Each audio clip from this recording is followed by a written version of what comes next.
Once for the money, two for the show, three to get ready and go, go.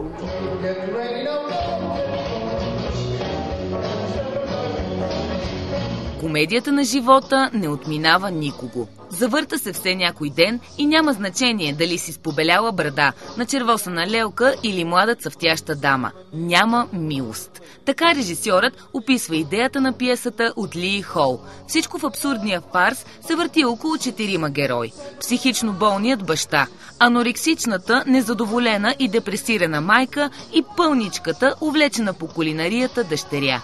Четвъртият образ е на любовника, който е поделен между майката и дъщерята. И въпреки, че колоритният баща в настоящето е прикован за леглото и не може дори да мръдне, част от представлението ни връща в миналото и ни показва предишния му живот, като имитатор на Елвис. Казваш, че се чувстваш 40 години по-млад в този костюм на Елвис. Да. Защо?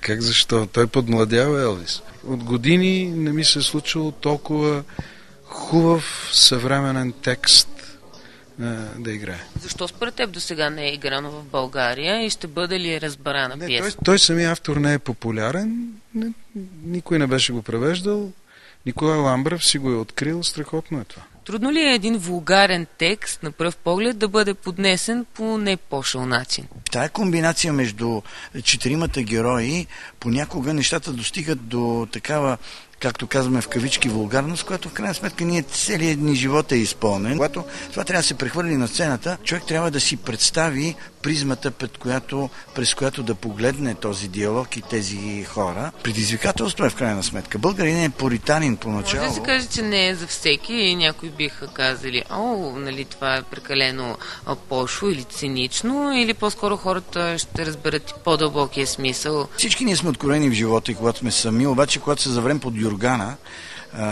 нали, това е някаква тайна за другите. Българина винаги спуска пердето.